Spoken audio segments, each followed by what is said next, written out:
Hi, folks. Part 5, Chapter 3. By the way, just in case you're saying, well, no, they're never going to report this stuff. I got to show you. When I first saw this, it kind of blew my mind. Okay, so hold on. Let me get my highlighter. Okay. Come on, close that up. All right. Initial 404 deficiencies. GM first reported material weaknesses in internal controls over financial reporting in its 2005 annual report issued in early 2006. So, identified problems, ineffective reconciliation and monitoring, complex accounting systems and processes were not well integrated. As a result, GM delayed some financial reports and had to restate earnings several times during that period. Essentially, if you go in there and read what they said, they're like, we didn't have the right people. We didn't have good enough people. Anyway, just to let you know, it's shocking to me that a company the size of GM could make that claim. Okay. By the way, there's a couple of others on there, but I just want to show you, just in case you think, no, that never happens. GM, pretty big company, right? Blows my mind. Well, we couldn't find the right people. Oof. Okay. If you say so. All right. What about the certification? One of the other things, the chief executive officer and chief financial officer. They have to certify the financial statements. They have to take responsibility. There's a criminal certification and civil. By the way, here's what used to happen. What used to happen was if something was wrong with the financial statements and they went to the CEO would, well, wait a minute.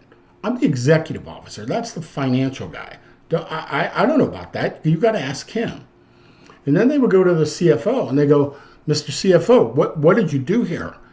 And they go, what do you mean, what did I do? He told me to. So they did, like, he did it, right? So they said, okay, we've had enough of that. And that's why they came up with this. So criminal filings must be with the SEC, statements signed by the CEO and CFO that certifies the report fully complies with the periodic reporting requirements. These are known as criminal certifications because the Act imposes criminal penalties if you violate them. Okay? So those are criminal certifications. Then civil, this is Section 302. They say they have personally reviewed the report. Based on their knowledge, the report does not contain any material misstatement that would render the financials misleading.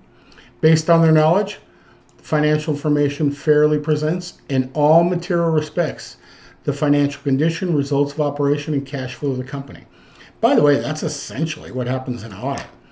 That they are responsible for designing, maintaining, and evaluating internal controls of the company. That they've disclosed to auditors or audit committee any material weakness that they're aware of or any fraud. Okay, and they tell about any significant changes. Okay, so again, you kind of tighten it up pretty good there, right? Now, management assessment for internal controls. This is that Section 404. This is that thing I just showed you about from GM. States management responsibility for establishing and maintaining adequate internal control structure and procedures for financial reporting. That's where GM failed. And again, you're not talking about some startup company here. Contains an assessment of the effectiveness of internal control and procedures. Okay? And again, the company's independent auditor has to talk about what, by the way, you know what the auditor does in this case? The auditor looks at what, like in the case of GM, he says, yep, GM's right. These things are messed up. Yeah, here's our assessment. GM is right. Their financial statements are bogus. Well, not bogus, but obviously problems. Other requirements, 301. Publicly traded company is responsible for acting, appointing, compensating, overseeing the work of companies' outside auditors. So again, anybody outside the company's auditors responsible for that. Section 407 requires every public company to disclose whether or not the audit committee has at least one member who is a financial expert. Quite honestly, I think they should have more than one, okay? And they have to have a hotline for complaints and anonymous tips.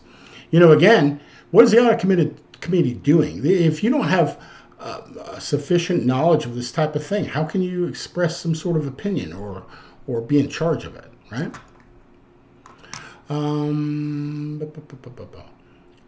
Okay, let's see. requires public accounting firms to rotate lead partner every 5 years, establishes a list that you prevent from other clients, so you can't do other work for them, you're just their auditor. Makes it unlawful for a public accounting firm to audit a company if within the prior year the client's CEO, CFO, or other officer participated in the audit. Requires that the auditors report directly to the audit committee, not to management. Again, hopefully you've heard this stuff in your audit class. So these are all the prohibitive services. Basically, anything outside that audit, unless it's basically very minimal, right? They cannot do. Any other service, basically anything. If you're doing their audit, you're not doing anything else. There's very little you can do. It has to be small. Okay. Every annual report has an internal control.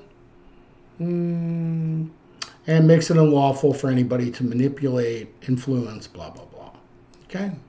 Anyway, that makes sense. But like I said, this is a part of stuff from audit.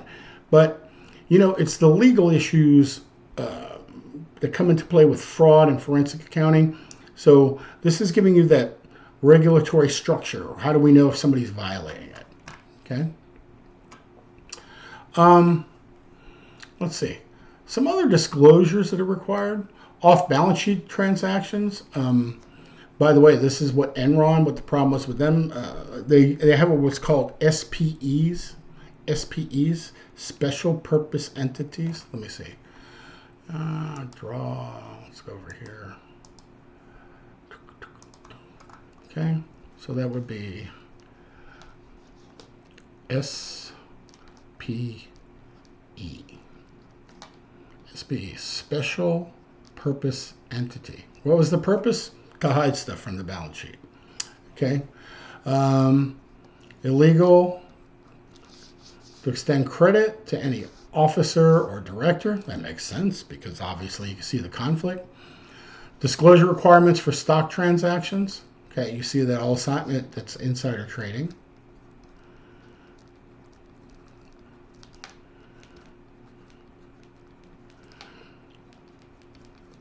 That's to prevent that. Code of ethics. So again, they want to know, did you establish a code of ethics? By the way, all this stuff makes common sense, right? Actually, what's stunning to me was that this wasn't in place beforehand. Like, how did you not know this was a problem? But that's just me. Let's see.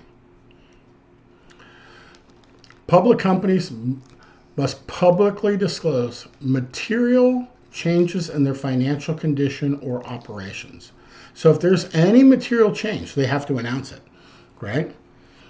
It's called, by the way, this is what's called an 8K. Okay. By the way, even if they lose, like if they lose the CEO, CFO, they file one of those things. Increase the liability. Okay, this one here. So it makes it a crime to knowingly, with the intent to retaliate, take any harmful action. Again, this is whistleblower.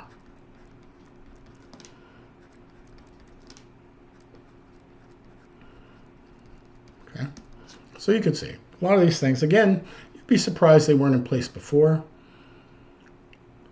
There's a lot of criminal penalties became involved. They weren't before. Let's see, men's mail fraud, wire fraud. Okay, here. Now, mail fraud or wire fraud, now maximum sentence from 5 to 25 years. Makes securities fraud a crime. Again, to 25 years in prison. All these are just different little things regarding it.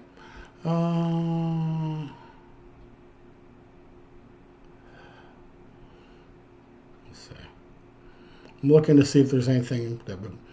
This is interesting. If a public traded company is required to prepare an accounting restatement, by the way, which is in and of itself, going out and restating your financial statements is a bad sign. Okay, so could you imagine going out to public saying, the statements we put out there? Yeah, don't trust them. That in and of itself is bad. Due to companies' material noncompliance as a result of the misconduct, bonuses must be disgorged. What that means is clawback. They have to be given back. So basically they're saying, hey, you gave out bonuses and you didn't comply with what you're supposed to do. Those bonuses are coming back to the company. All right, folks, that's number 5. I think we got one more section to do and we'll be done with chapter 3. Talk to you soon.